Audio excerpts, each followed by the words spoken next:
Hello again, everybody, and welcome to another edition of the Inside Lowell Daily Pulse, the Monday, July 28th edition of the Daily Pulse. I'm your host, Teddy Panos, helping to kick off a brand new week here at Inside Lowell and a brand new week of the Daily Pulse, the show that keeps its finger on the pulse of Lowell and the world around it. And today, we're going to see just how intertwined Lowell and the world around it are. We got lots to talk about, and who better to do that with than our guest host today, former elections director in the city of Lowell, former state elections official, former United States congressional aide, former a lot of things that he won't even admit to, but we're each and every podcast you give Treasury was good.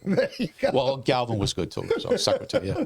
But more important, of all those titles you have, you were a high school classmate of my sister. Yes. Greg Pappas is in the house. Thank you. Yeah, and Thea and I, on graduation day, sat next to each other. Pappas, Panagiotis. Right. They worked out perfectly, and right? my parents couldn't see where I was on the football field where we were sitting until I stood up to let Thea out of the ed because she spoke. She was the valedictorian, yeah. right? And my mother followed it. Yeah, so it was funny. So if it wasn't for Thea, they would never see me till after the. Yeah, you disappear in that sea of blue hats, white gowns, yeah.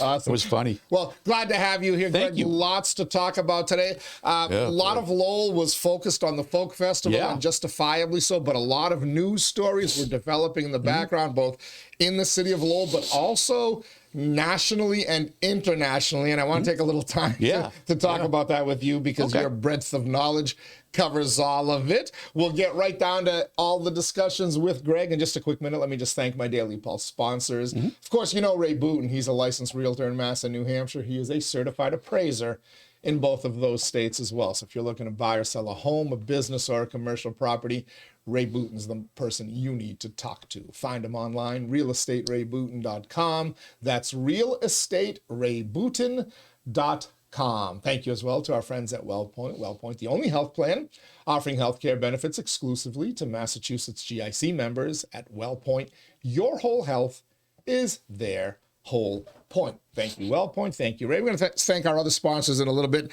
but let's get right down to it with Greg Pappas. So you actually were the first person to tip me off on Friday as I was knee-deep in folk festival preparations and setup, but I guess all over social media as well, a story about Bob Hoey, former Lowell School Committee member, current Lowell School Committee candidate, suffering a serious medical issue at some point on Friday, taken to Lowell General Hospital. From there, rushed to Boston, where he is still in the hospital and still in, I believe they got his condition at stable now. Yeah, that seems to be what I saw too. But you heard it early on I just Friday, happened, right? All of a sudden, boom, it was right there. I just went on Facebook for something, and John McDonough.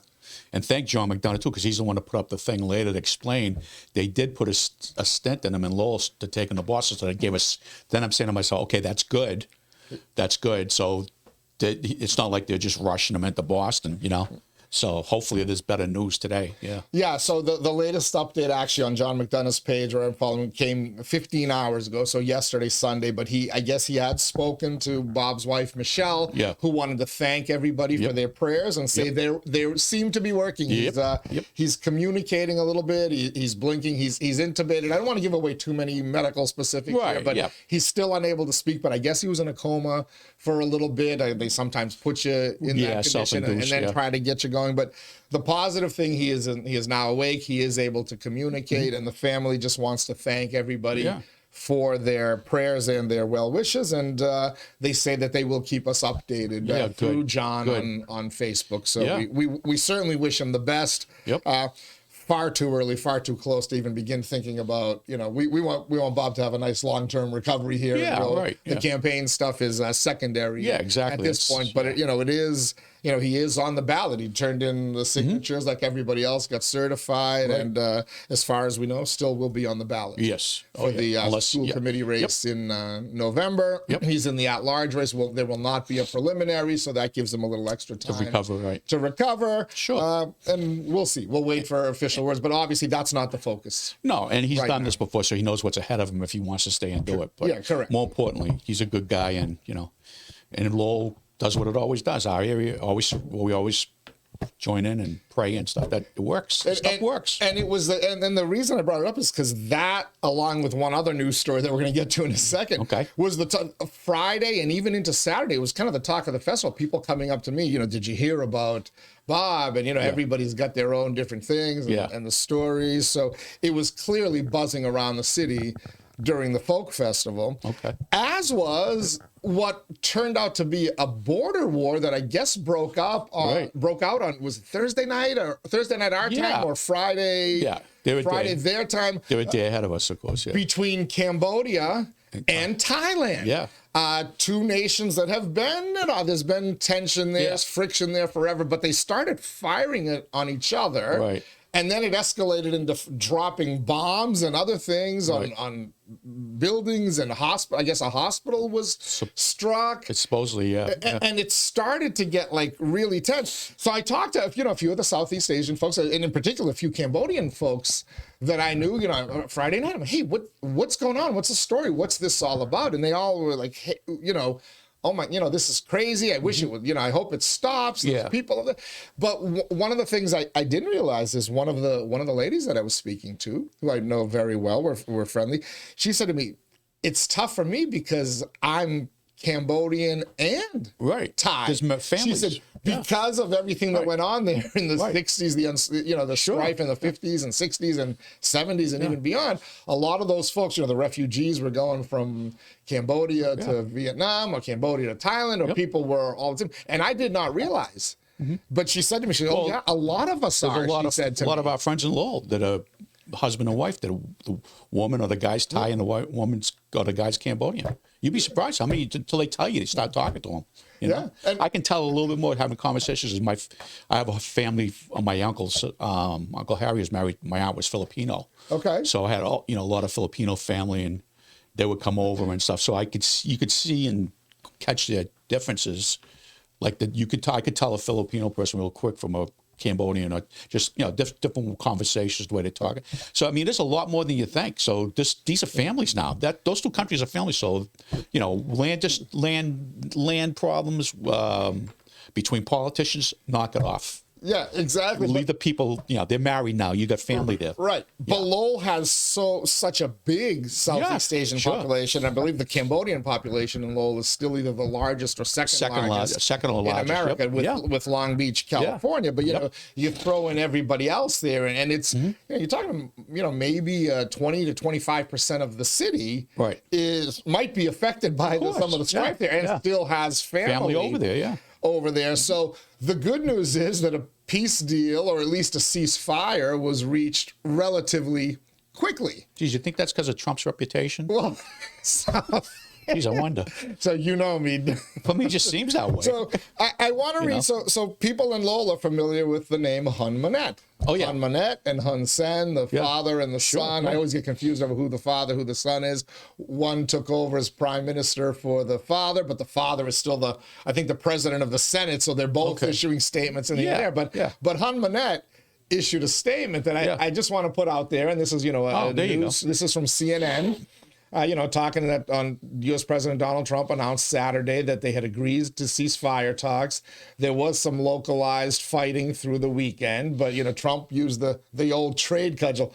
But I laugh. This is the quote from Hun Manet. "This is an important step towards reducing tensions and restoring peace and security," Hun Manet said in a statement confirming the ceasefire, in which he thanked the Malaysian Prime Minister, the Chinese government, and Donald Trump specifically for their support in the negotiations. Not President Donald Trump. He didn't thank the U.S. government. He thanked the Chinese government, but he didn't. Okay. He thanked the Malaysian Prime Minister, who do we know what his or her name is?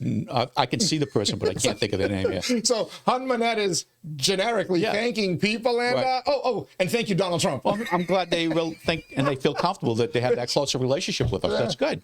That's what it means to me. I mean, that they feel that good. Then good. They're going to listen. We'll listen to them. So, that's what you want. I'm waiting for the statements of gratitude from the Southeast Asian community and their supporters in Lowell. But, thank you, Donald Trump, for stepping in. And hopefully hopefully the ceasefire lasts, Right. and hopefully we can get a longer term agreement over whatever this border is that they're fighting over. I guess both countries, there's a little section along the border that both countries claim is theirs. Yes, that's the whole thing. Which is, naturally that's going to lead to skirmishes. So hopefully we can get some kind of a peace deal from the ceasefire and the localized fighting and all the fighting. But, make sure when you say, crisis temporarily averted, that you say, thank you, Donald Trump. Right, yeah. Because Hanmanet said it for you. Well, actually, I think I was watching what's the European Union president, the lady? Ursula von der Leyen. She called him Donald. Donald, yes. Yeah, so that's in negotiations in government, you're way ahead if you're on first name basis. Well, relationships and stuff, if you're calling each other by the first name, the leaders, that's good.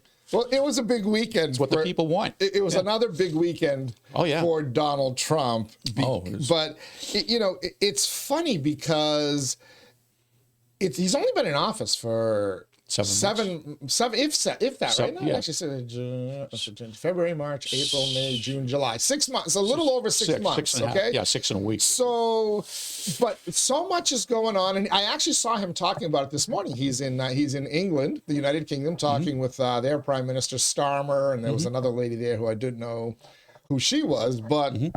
They gave a thing, and he kind of was listing down all the efforts at ceasefires, talked about his disappointment with Putin, and said it's, he's going to start to get even harder on Putin until he stops launching things. Yeah, but this morning, there's so much going on, like internationally, and he's in the middle of it all. You'd think, like, well, the U.S. president getting involved in the grand, and I know to the Southeast Asian population, this is a big deal, right? Yeah. Especially here in Lowell. Sure. But in the grand scheme of things, foreign policy wise, tensions between Cambodia and, Thailand, does it rise to the level where, you'd see the president get involved literally within 24, 36 hours. Right. He's getting involved and saying, hey, cut it out. Right. We got to have a ceasefire deal. Yeah. He's on top of everything going on right now. He ties it into economics and everything else, using the economic, the tariff. We're gonna put some tariffs on you guys if you don't cut the crap. Why didn't we do this for the last 40 years? We suffered all this stuff for 40 years. I didn't even realize I'd be honest with you. Even working for Atkins, I didn't realize that we were getting screwed tariff-wise. I had no idea. That's a good question. Yeah. Right? Why didn't we get involved all these years? Well, I just think there's human nature. There's a lot of people I've seen over the 45 years or so doing this, both in Washington and state and stuff. Some people are leaders, and some people just want to hold office, and just hold office, and let the other people do. They don't have any directional leadership, or don't want to do something, or have an agenda to do something right. They just get comfortable with like the ones like Ed Markey, 49 years. He attacked the vice president yesterday for being I saw him on the show Sunday, being the worst vice president in history of the United States. And I would have said, because I know Markey, a bit, because he was a state rep when I started. I would have said, Senator, can you name 15 vice presidents? He's been vice president for six months. Can you name 20 vice? Let's go start with Roosevelt backwards. Who was James K. Polk's vice president? How do you know he wasn't better or worse? How do you know that? What a stupid statement. And so what's his name? Turn around. He's saying what Schumer and Jeffries are setting out. It's not helping the Democratic Party. He get poked right in the eyeballs, right? And he said, you've been around for 50 years and you haven't done anything. He says, by the way, all that money we sent you for low-income housing, he says something, hundreds of billions of dollars. He goes, how come only 2 units have been built so far? Where's the money going? He's like, he's sitting there with a stack of papers. Did you see what's his name take out the papers? The vice president? No, Vance. I'm saying to myself, he's got all these papers. I'm saying to myself, God, if he turns those over to the Justice Department, he's going to be indicted too. What kind of stupid stuff? They think people are dumb. God, Ed, what are you doing? That's the thing. They do think people are dumb, but you said something that caught my ear, because you said, well, some people just want to be there because they get the stats. They do. And then they're just happy to be there, and they don't want to do anything to make a difference. That's the that's the more innocent way to look at it. Right. Or the other way to look at it, and I'm not sure if it's for all of them. I'm not sure if it applies to Ed Markey or anybody else. And we'll give you lots of other examples of why we're saying this before we're done. But is it intentional, Greg? This level of incompetence, which we're going to highlight in a quick second regarding the other big Trump accomplishment, the biggest one over the weekend, this level of incompetence cannot be accidental. It has to be intentional, part of a worldwide agenda to completely reshape the United States and the West. Well, if you bring it to the worldwide agenda, then you got the reality is, and we've known this for a while, I mean, those of us have been in it, the global agenda is basically Russia's a non-issue. They know that they can eventually, the globalists can take down Russia. China kind of is too. But the United States is the stumbling block to world government. And I even had a person the other day who always talked to me about the Bible and very Christian, and which is great. And Christ, he says, I'm kind of for a world government. Wouldn't it be great if everybody lived together and was world government? And he says, one leader? Yeah. He goes, doesn't Jesus talk about that one leader? He calls him the Antichrist. Then all of a sudden he's looking at me and goes, do you realize what you're saying? I mean, that's exactly what you're talking about. One world leader. It's right in the Bible. So what are you talking about? Are you for that and against them then? You got me all confused here now. But the point is, we're in the way of it. We're the only, if our light goes out, the rest of the world goes out too. And that's why Trump's doing so well. Is because there's been a hunger around the world for a leader somewhere that's going to do the right thing, not a globalist, but the person doing the right thing. And the globalists found this weakness through all the years from Bush, maybe even Bill Clinton, Obama, all of them up. They didn't do anything. I mean, they sat back and absorbed them. We're going to see from all this documentation coming out, which is going to shock, like what's his name said, it's going to shock people. It was an open plot. They have to get rid of the United States, free society, and convince them to go globalist, or else their plan doesn't work, And I find it funny, too. Again, like I said to this friend of mine, goes, who's the only guy that talked about this from 2,000 years ago? Christ talked about one world government, one guy running it, and Jesus is right. There you go. Boom. There's the religious side. I mean, it's so true. But, I mean, we're in the way. We are in the way. So, yes, what you're saying from that angle, certain ones, we are in the way. Yep. Donald Trump is in the way. Donald Trump is in the way. We're seeing it in elections all over the world. We're seeing it in actions all over the world. We're chatting with Greg Pappas, former elections director for the city of Lowell. The biggest news story of the weekend, and maybe in Lowell you missed it, maybe in America you missed it because a lot of the media isn't going to properly talk about it, but it is the biggest news story in Europe yesterday and even early this morning. Right. We'll get you caught up on it in a quick second. Let me just thank my Daily Pulse sponsors, Ray Booten, licensed realtor in Mass and New Hampshire, a certified appraiser in both states. Find them as well. Find them online, realestaterayBooten.com. Thank you to WellPoint at WellPoint. Your whole health is their whole point. Washington Savings Bank, banking that feels like home. Make the switch now to Washington Savings Bank. TMI Properties, quality and value at every price point. Find your perfect space with TMI. Mahoney Oil, providing warmth and protection to Greater Lowell and Southern New Hampshire since 1925. The Greater Lowell Community Foundation, improving the quality of life through strategic, impactful philanthropy. Francis E. Preventure Insurance, the agency Greater Lowell is counted on to ensure its most valuable assets, and by the Massachusetts Pirates, bringing all the hard-hitting action and excitement of arena football to the Mill City. Final game of the season was last Friday night for the Pirates. Interesting news about the 2026 season. We are on it here at Inside Lowell, and we'll hopefully have an update for you later today. So make sure you're following InsideLowell.com and our social media pages. Some news about the Pirates that, well, kind of might disappoint me.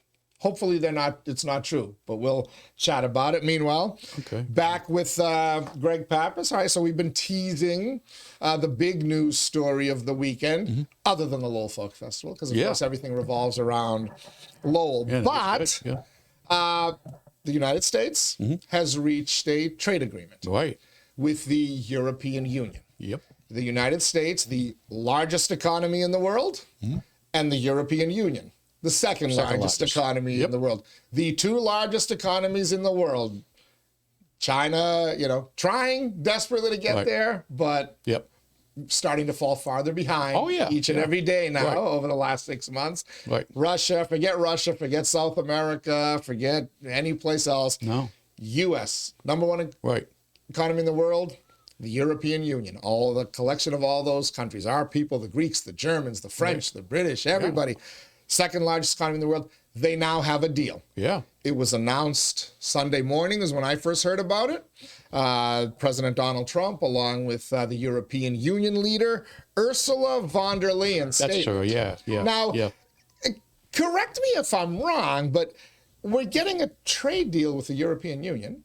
And we're seeing Trump in the United Kingdom. Weren't we told all along he was the laughingstock, that we're the laughingstock of the world from 2017 to 2021? And here, within 6 months, they forgot that he was a laughingstock back those 4 years, and now suddenly they're making deals with him?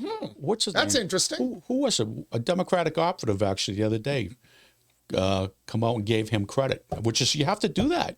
I give him credit. I can't think of who it was. Do you know who? Well, John Kerry said Trump was right about the border, so which was a big why didn't you say that 4 years ago? Right. We may not have had $1 billion annually in debt here in Massachusetts if you spoke up earlier. I'm trying to remember Mr. Senator. who it was. You'd recognize him. It was a big name. It was like not Jimmy Carvel. It was somebody else bigger like that in the party. The Axelrod. It wasn't Axelrod, no. The Rahm Emanuels, no. It wasn't Rahm either, but it was big. And then he's, the honest thing was, he said, you got to work with, and that's how we used to do it. You work with what's good, and things wouldn't have got this bad if you. Well, he also said what I've been saying, the Democratic Party's been hijacked, and it's not going anywhere soon for a long time until it either reforms or it starts a new party. Well, because they can't celebrate. I still have not seen a statement of support. You mentioned Ed Markey. His Facebook page keeps talking about all these negative things. I have not seen him applaud the ceasefire in Cambodia and Thailand. I have not seen him applaud the trade agreement with the European Union. He's got to stop that stuff. It doesn't work. It might make all the little people in the room that he has when he comes to a function that we all, they all nice and happy and everything, but it doesn't you're not being a leader. The little people in the room? Little like stature? Us. No, like us. The average person. Mentality? No, like us. Like people like we used to go to these functions. You try to bring something to expose them to them so they could see. But Seth Moulton had a piece this weekend. I'm looking at this. I'm going, what's he talking about? He's standing on the beach down in Lynn because he represents that area. And I don't know him well. I know him a bit. I've eaten when I used to represent Lawrence in the state committee, along with Tewksbury and Drake and Andover. I had a thing at the Clatter one night. I had to go to, and he sat at my table, and we got to talk and stuff, and he introduced himself. Congressman Seth Moulton. Yeah. And I figured after 10 years he'd learned, but he's standing there on the beach. He's blaming Trump for all the pollution and they can't swim in the beach off of Lynn because of and he says, and here he goes, he cuts EPA. Oh, that works out really well. Well, Seth, you know what?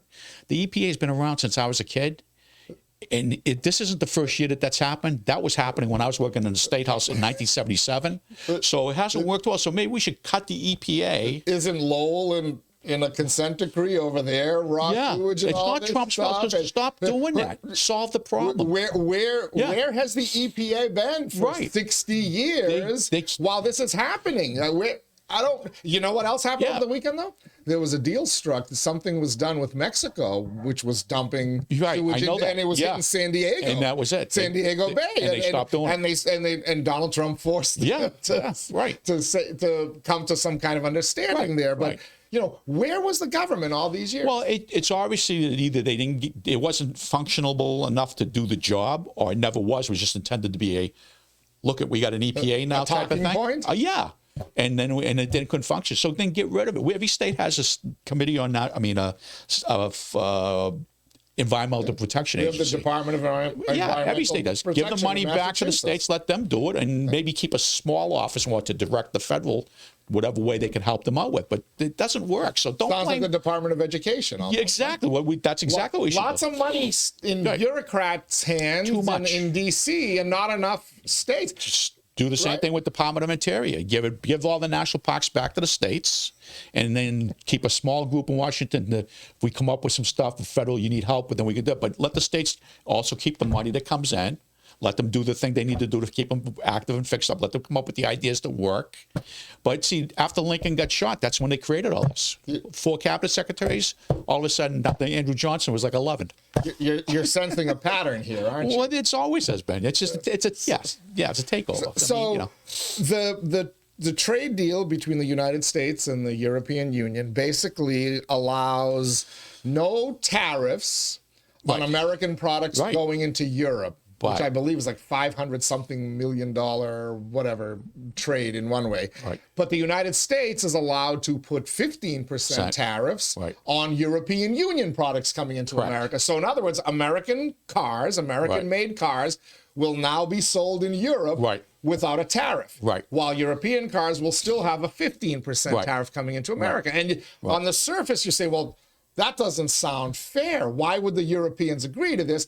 There's a lot of European countries and other countries that do a VAT. They don't call it a tariff. They call it a VAT, value-added tax. Right, like Canada. So, so it's a tariff under a different name. Yeah. But call it a value-added tariff instead of a tax. But, so in essence, the United States charging 15% for that stuff coming in and Europe charging 0%. With the value-added tax, it basically washes hands. Right. But naturally, the enemy of the people, known as the media, obviously, was like trying to find that this can't be right. Like the European countries were all like, holy smokes, we can't believe that Trump pulled this off. Oh, yeah. Right? And so they're looking for a catch. And let's go back to our little graphics here for a second, do away with the Hunmanet thing. And this is... you can see up on the top there, a reporter was asking about the concessions that America made and says, what is the U.S. giving up in the deal, if anything? Because, Trump is saying we're not really giving anything up and whatever. Ursula von der Leyen, the head of the European Union, says the starting point was an imbalance, a surplus on our side and a deficit on the U.S. side. And we wanted to rebalance the trade relations, and we wanted to do it in a way that trade goes on between the two of us across the Atlantic, because the two biggest economies should have a good trade flow between us. And I think we hit exactly the point we wanted to find. And the reporter didn't understand that? Am I right? I don't know. The reporter's still looking for a negative spin up, but she's saying, look, that was it. We found a place where now we'll all win. Everybody wins. Beautiful, the European Union and the United States, and it puts us in a combine 1 and 2. Now the rest of the world is playing in our ballpark. Now whatever. But here's the part, and I highlighted it for you, and I hope some of you got it though. Highlighted. The starting point was an imbalance, a surplus on our side and a deficit on the U.S. side. That's the political way of saying we were screwing America all these years. Of course they were, We knew it. Donald Trump knew it. And he said it's not happening anymore, so we had to give our concessions. And why didn't the last 40 years of presidents stop that? That's a really good question, Greg. Just saying. That's a really good question. So, and the thing is, even if they didn't stop it, what are you mad at him for making it better for? Again, they keep saying there's a divide in our society. People are starting to realize it's not 50-50. It's like 90-10. Maybe 80-20, as Scott Jennings says. I think it's 90-10. You think we're at 90-10? Oh, yeah. Yeah. Because, I really do. But if you remember, go back to April 1st, when Donald Trump, he called it Liberation Day. But everybody else, the world was coming to an end. Tariffs, prices were going to skyrocket. The American economy was going to plummet. And the world was going to unite against America and marginalize us, and we would be nothing. And here we are, just less than 4 months later, with trade deals with Japan, trade deals with other countries, but this one with the biggest economy, the second biggest economy in the world. But this, as you said, this has been known for 40 years. In 1992, I did a podcast on it back in April, trying to calm people down, say, listen, this is why he's doing it. And there might be some short-term pain, but the long-term gain is going to be worth it. Because in 1992 and 1994, during his presidential campaign in 92 and during a debate in 1994 with then Vice President Al Gore, Ross Perot said, NAFTA is going to destroy America, kill the middle class, take all our jobs. And remember the giant sucking sound you'll hear. He did say that. Is American jobs going to Mexico and whatnot. Meanwhile, while NAFTA was there, we already had developed trade deals with other countries that were doing the same thing, which incentivized American companies, American industry to take their operations to other countries to avoid America's tariffs and taxes that were being placed on American items and benefit. So go out, make your stuff in other countries, help enrich the people of other countries, and then trade it back to America, to people who've been laid off left and right in the auto plants and every other U.S. Steel and everywhere else. And Ross Perot said it, and I admitted it on that day. I was wrong. I was wrong. I sided with Al Gore in that. I sided with Bill Clinton and George Bush Sr. during that 92 debate. I thought Perot was wrong. He was 100% right. Obviously, Donald Trump knew he was right. And you saw it because it destroyed the American middle class. I mean, from the mid-'90s on, that was it. That was it for the American middle class. And now we're trying to get it back. But here's, the starting point was an imbalance. She's telling you, we had an advantage over America. She's saying it. Ursula von der Leyen is saying it. We had an advantage. We were cheating. We were screwing the Americans. And we realized it, so we made a deal. We had to make this deal so that everybody could win. Because the reporter's saying, why are you making all these concessions? What's America giving up? And she's basically saying that they didn't give up anything because we were screwing them for 40 years. Exactly. It was the least we could do. To be an ally. The other thing is, who's that guy, Kramer on CNBC? What's his name? Charles Kramer or whatever. I can't think of his. Kramer. I'm thinking of Seinfeld, but he come out and I watch Cosmo Kramer, not Chuck Kramer. But he come out and you know how he is with the stocks and stuff. He come out and did a whole piece the other day. I saw it. Did you see it? No, I didn't. He admitted he was wrong on all that. He apologized to President Trump. Did he really? He said, I got a little personal. That's the only reason I'm apologizing. How did CNBC allow him to do that? I guess they had no choice because he's the guy. You want to let him go? He's one of the few people that actually people watch. Wow. Yeah, and he come out and he went right down the list. I was wrong on this, and he goes, wow. He says, I was wrong. He says, and thank you for the stock market, by the way. He said, because now we're record breaking. Every week we're setting a new record, But that shows you. I mean, see that. I mean, what's wrong with saying that if you don't, if it's not right? I mean, for me personally, all this winning never gets old. But I'm just curious, for those of you who just refuse to acknowledge the fact that things are getting better, but they're also building blocks are being put in place which will allow things to get better long term. Are you ready to admit this yet? Are you ready to at least say, put the donkey and the elephant aside? Something good just happened for the American people. Something good just happened for the people of the Congo and wherever where there was a ceasefire. Something good just happened in India and Thailand. Something good just happened in India and Pakistan, now in Cambodia and in Thailand. And hopefully something good happens in the Middle East, in Gaza. Something good happens in Ukraine. And can we start rooting for success and maybe trying to support those who are trying to get there instead of just, we used to do that as Americans. I remember it as a kid, Greg. I'm old enough to remember. Well, The thing is that people are. It's just the small group, like I said, that's 90-10 again. You might think it's 80-20. It's not, but that's okay. It's because there's still 80-20 and 90-10. And the news media, ABC, NBC, CBS, they all announced big layoffs this week.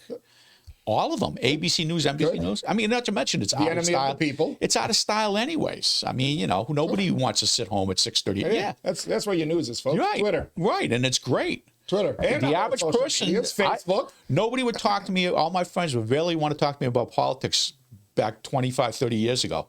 Now every day they're talking about the same stuff I was talking to them about years ago. It's great. Now they're all the citizens of a free country, and they're acting like it because you have to, and you have to tell a person as a friend of yours in office, no, I don't agree with what you're doing there. What do you mean?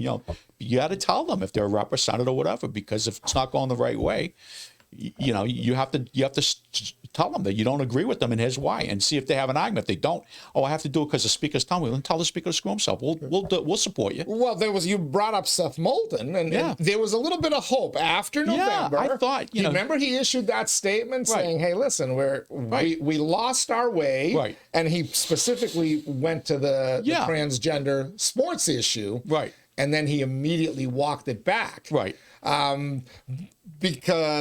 but he got a challenge. Well, he's got a challenge now, right? Well, I said he has a transgender activist who's going to openly challenge him in the Democratic primary. I said that he and Stevie Lynch would have one because if you placate these people, doesn't matter.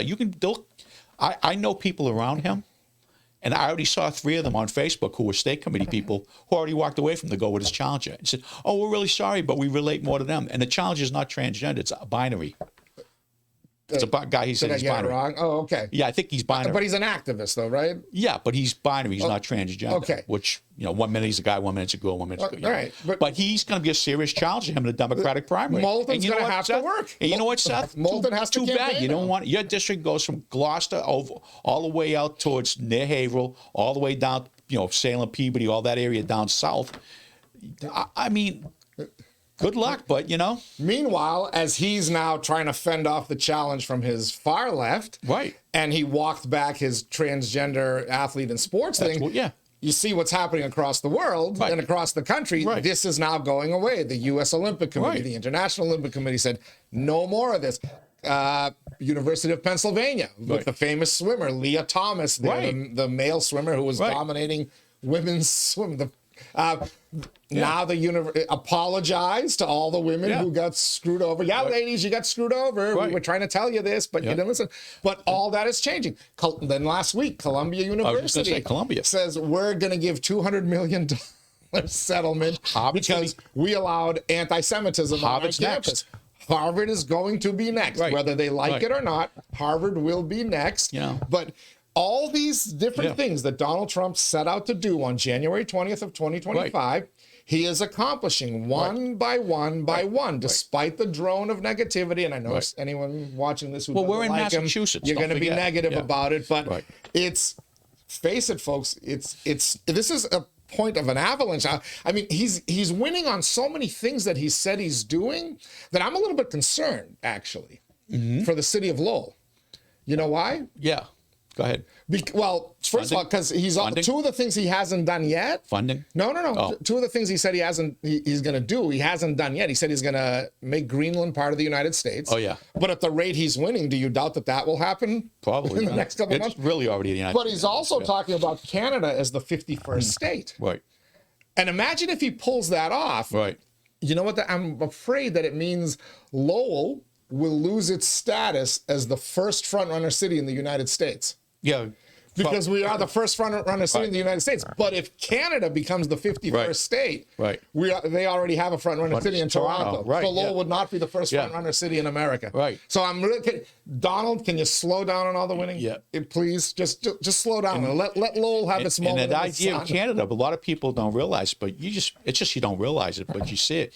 The idea of Canada becoming part of the United States is, I think it's 92% or 89% of the population of Canada lives within 11 miles of the American border. Do they really? Yeah. Look at all the cities. They're right on the American border. And if you look at, actually, I think there's more Americans live closer to the North Pole than Canadians because of Alaska. So should we just take 100 miles north and leave the rest Saskatchewan and Alberta? No, those people want to come. Alberta's already saying they want to be part of the United States. I mean, even Vancouver, because they're being overrun. There's more Chinese nationals living in Vancouver now than there are Canadians, and their culture's gone. Yeah, you didn't know that? No, I did not. Oh, yeah, it's a big interesting. Yeah, big problem. Well, that's so because they're not becoming part of their culture. They're trying to change their culture, which is what people don't mind you coming. Like the United States was the big melting pot. We were the first diversified country, and it works if you come and become part of that. Why change something that's if you assimilate? Yeah, right. If you assimilate, it's a great thing. But if you don't. Well, the globalists don't want assimilation. They want global assimilation. Right. Just like I said to a kid when I was on the government board at Suffolk, kids asked me, he says, he brought in a thing and they were talking about, came off a subject, and they were talking about the 10 richest people in the world and on Forbes magazine, I think it was about 7 years ago, and it was called Bill Gates and all these guys. Stuff. He goes, do you really think that's the 10 richest people in the world? Well, it says right. It says right here, right? It goes, do you ever hear the Rothschilds, the Mellons, the Carnegies? Are you kidding me? They're not putting them on because they don't want you to know who the 10 rich. I mean, it's all been a joke for so long. I mean, this guy, Frank Zappa knew it, and he was a rock star back in. Go look at some of his videos. It's funny you said that. This morning I saw George Carlin knew he was a comedian. Elon Musk, despite the efforts to sabotage him, his net worth has risen to like $470 billion. Right. People like and they said at this rate, because of his SpaceX company and some of the other things he's doing, at this rate, he could become the first trillionaire by 2027. Probably, yeah. And I always look at the I want to see the comments. Right. And somebody said, "You really think there aren't trillionaires?" Well, that's a good point. So I started thinking, well, some of these Arab sheiks, some of these other families that you're talking about, they're probably ahead of us, but as you said, they don't want you to know. They don't want you to know. I mean, and another thing people don't realize, even I was talking to somebody, because I've always been interested in astronomy, because I did it as a kid, and I've talked about it before in here, and I took it in college just because it was easy for me. And, they're talking about Musk going to Mars and trying to set up a colony and stuff like that and everything. What people don't realize is he's not talking about setting up a colony on the surface. He's talking about underneath. What do you think he's got that tunnel company for in Los Angeles? It's called the boring company. Right. He's going to bore tunnels underground where there's going to be no problem with creating oxygen tubes and no ultraviolet light. And you could get people living on Mars with what he has. The machine's small enough to fly into space, one of them. It's crazy, but... He's a brilliant man, but he may not be the world's first trillionaire, even if he gets there in 2027. Right. Yeah, I was thinking about that too, and I fell into the trap again. But you just look at this stuff. I mean, you go to Rhode Island, the Bellevue Lane, where all the mansions are. Those were the summer homes. Yeah, oh yeah. They're a lot smaller. They weren't their homes. Go down to Tennessee and see the family that has the biggest one down there. Go see that house. Oh yeah, it's Savannah's. All the Southern wealth is there. I'll go to France, and we saw what was it? Not Carnegie or Mellon's. It was Rothschild's summer house. It was like 12 White Houses long and maybe about 6 high. I mean, you couldn't walk that thing. It was almost half a mile long. And that was built in the 18-somethings or whatever, 17-somethings. It was crazy. Crazy stuff indeed. Which brings me to my last discussion today. And again, it's not a Trigger 'em Tuesday, but it's kind of like a wake 'em up. Let's call it a wake 'em up Monday, because you gotta start to cheer the good stuff that's happening, and there is good stuff happening, despite what the enemy of the people, the media is trying to tell you. You saw, Ursula kind of told you. I mean, we just had a big folk festival. The economy must be good, right? People came to Lowell, broke record, right? Things are beautiful. We're told up Friday and Saturday, couldn't walk around the city. It was so crowded. It was like it was years ago, if not better. But there is one group of people, as you mentioned, that just refuses to give in. Pretty much every elected Democratic official in the United States Congress, except for Senator Fetterman. Yeah. Imagine that the guy who had a stroke and everyone was making brain damage jokes might be the most intelligent person. Yeah. On the donkey side of the aisle in Washington, D.C. Well, the other thing that happened too was he had what was it? He had depression issues, poor guy, and he actually got on some better medication. All of a sudden, he was okay. So thank God, But he's willing to acknowledge some of the victims. Yeah, and he talked about something this weekend, actually. And which is great. I mean, I half expect him to switch to the Republican Party, but the Wall Street Journal, which is now not a Trump paper. They had the Epstein story. A little secret. I had a cousin who worked for 35 years. Did you? Right out, Oh, no kidding. Out in Springfield, Same last name as me. All right, we got to get him in here. Yeah, and he's in Philadelphia. He's not coming anywhere near here. No. He's bad enough in Philadelphia, but he lives in an area that's pretty secluded. So I saw somebody over the weekend on Twitter called it the Wall Street Urinal instead of the Wall Street Journal. I think that's going to stick, by the way. But I want to show you the latest poll from the Wall Street Journal. Yeah. And it involves net favorability of each party. Right.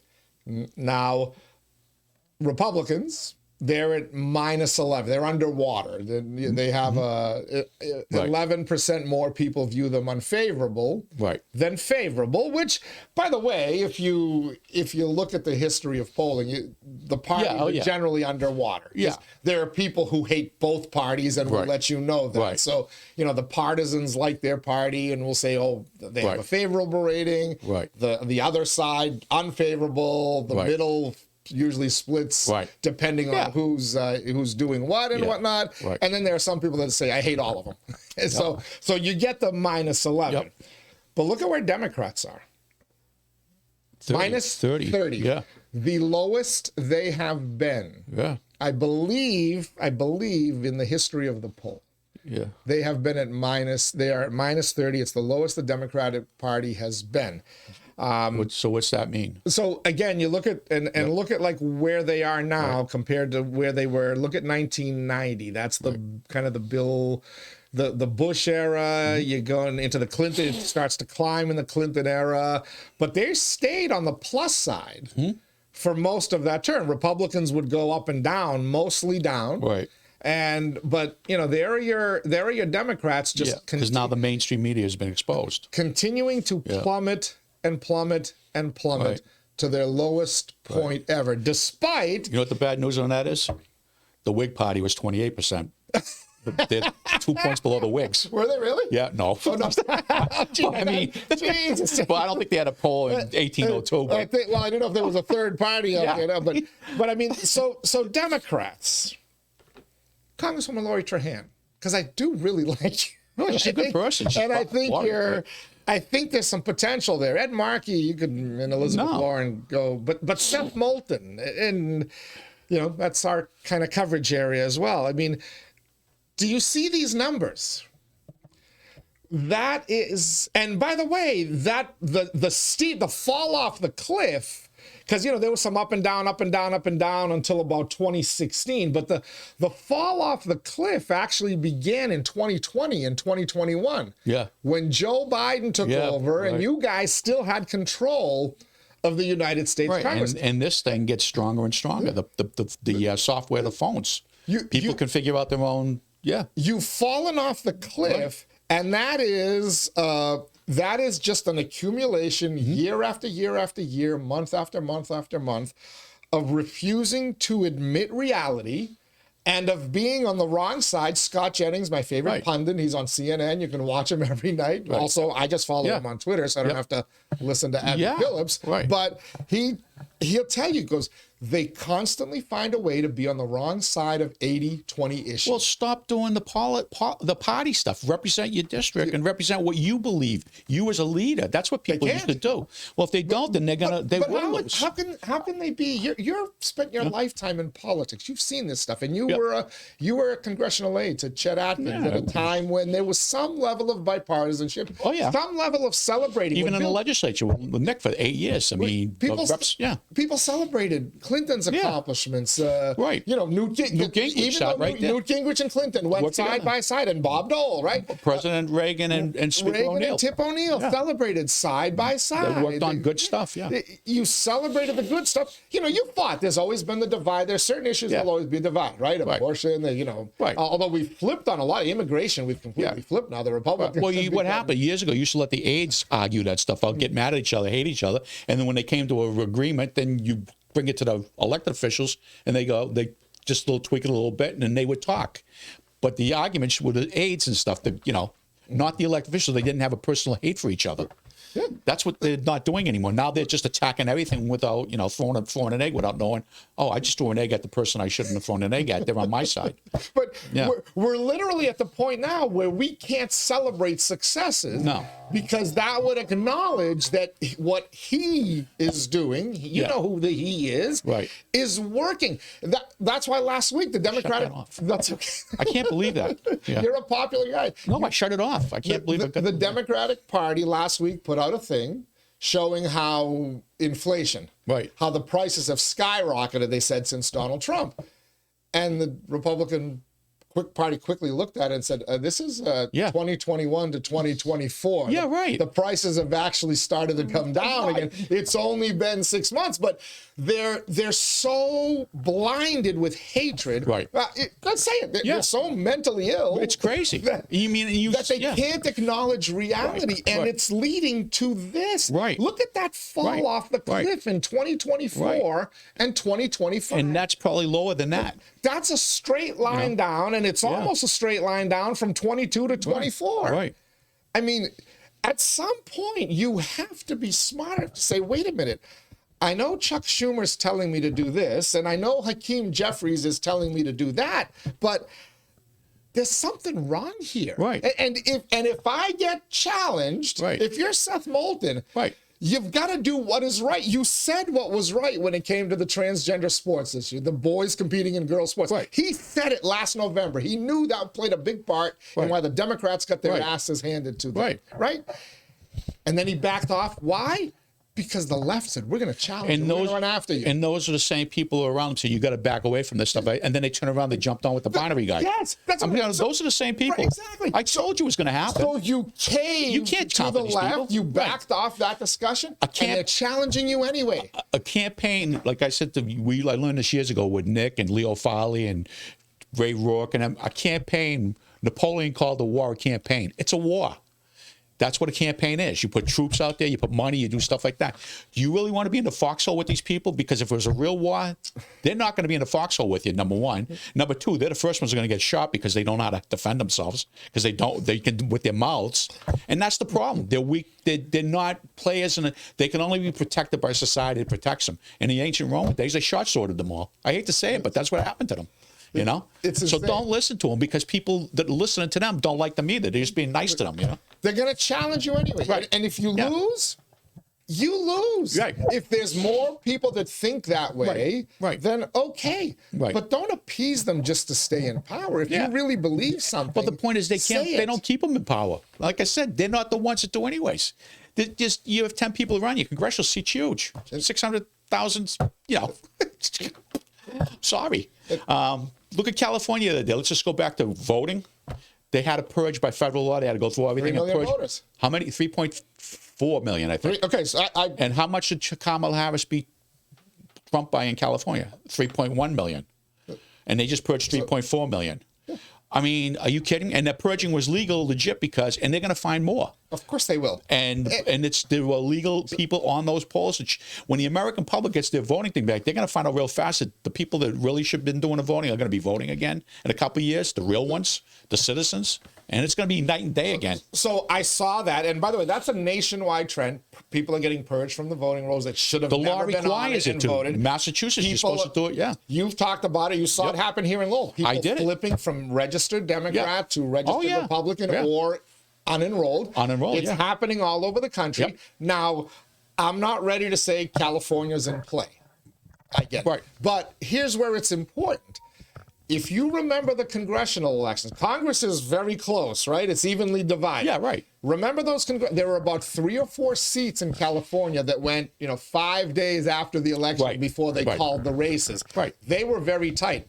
What if those seats end up Republican because of that voter purge? And it's not just it's going to happen in New York. Maybe it happens in one of the 9 districts in Massachusetts. We always lost one. This last time around, at a 10-year, we always lose one since I was there in the 70s. Every 10 years, we lose one. Because of the COVID census. We haven't lost one. We didn't lose one the last time. I suspect next time we'll probably lose 2. Because obviously, you're not supposed to count people that aren't citizens, but they were counting them. You're not supposed to do that because it's the American public certain states have the majority of those, and they are not supposed to out congressional seat the other states that don't. Geez, you might be unintentionally giving the reason why they allowed all these. That is what they did. Everybody knows now. That's what. Wait till this stuff all comes out. That's going to keep coming out, and I've seen, I've heard some of the stuff that's going to be declassified, has been declassified, and you read some of the stuff that they're going to be bringing people to court on. It's going to show a treasonous play against the American citizen to offset their right to vote, which is given to you by the federal Constitution. Even your right to vote in the city election is given to you by the federal Constitution, not the state Constitution, not the city of Lowell. It's a federal right. So if you don't, you screw around even in a city election or a town election, you're violating technically federal law if you want to play it the right way. The other thing that's part of this, do you know where a lot of that decline for the Democratic Party is coming? And it's not just in the United States of America, it's for the left around the world, the youth vote. Oh, yeah. There was a story, and again, I believe it was in the Wall Street Journal, which talked about Trump started this trend that is now, you're seeing it all over the world. There have been 6 elections since Trump.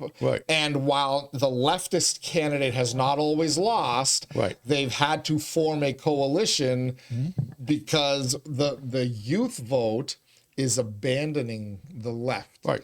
People, there's a lot of nationalism. There's a lot of people, economic uncertainty has made young people in the United States of America and across the world. And the Democratic Party has talked about this as well here in America. We're losing young men in particular, they'll say, on college campuses. Sure.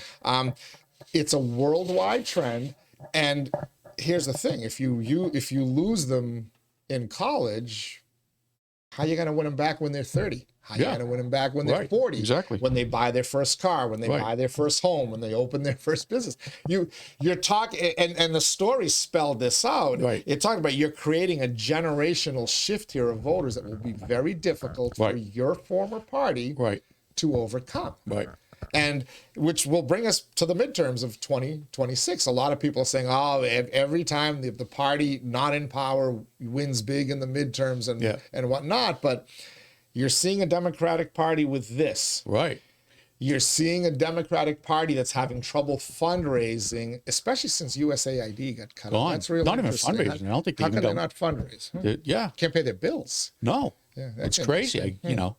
I haven't, well, we have friends there, but I haven't called him. There's one in particular, to see if he's still got a job. I mean, he was the chief of staff. I don't know what happened. Now you're seeing the youth vote starting to move. And on top of that, you're starting to see some of these successes of President Trump, which by the fall of 2026 may have started to pay economic dividends for the middle class with openings of new plants and factories and whatnot.